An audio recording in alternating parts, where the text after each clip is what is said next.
What's up guys, we have a new project, this Mercedes GL63. This one we're gonna wrap this one in satin white pearl. Okay, so this one is gonna look great, so let's start with the project. Let's do it. Live it up, live it up, live it up, sweet emotion. Every time, every night, you and I on a roll. Switch it up, switch it up, switch it up where I'm going. Stay on.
Sorry, I forgot to press record for this part.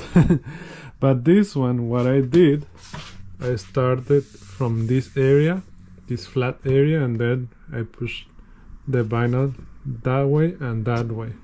And in here I fit the vinyl on these indentations, these ones. And in here I use the heat gun, and then I stretch it the vinyl that way, and in here I stretch it that way. So it's not that hard, but I start in this piece. After you are done with this one, this part is easier. So this is the hardest part, and then you have to cut it here to push it on this like rivets or plastics.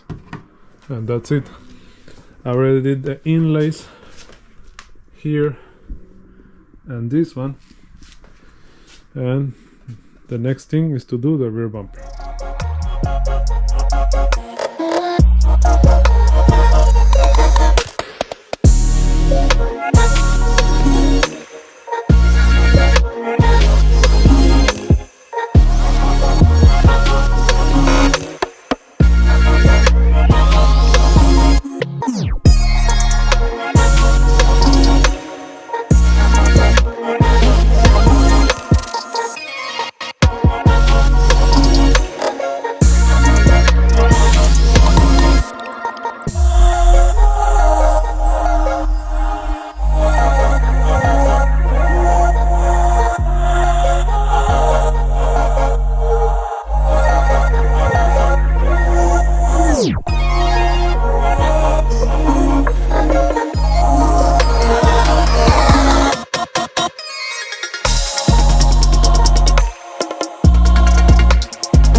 Okay guys, look at that, it looks amazing. Let me know what you guys think on the comments. Like the video please, subscribe for more videos like this one, and see you on the next video. Okay guys, and this is the giveaway. The previous winner didn't claim this dash cam, okay? So we're gonna give it away to somebody that really wants this, okay? So for the giveaway, the rules for this giveaway is only you have to be subscribed to the channel, you have to put a comment on this video, you have to like this video, and those are all the rules for the giveaway. And we're gonna announce the winner on the next video. So hit the notification bell, like the video, put a comment, and thank you for watching. So good luck guys, and on the next video we're gonna announce the winner. God bless you and see you on the next video.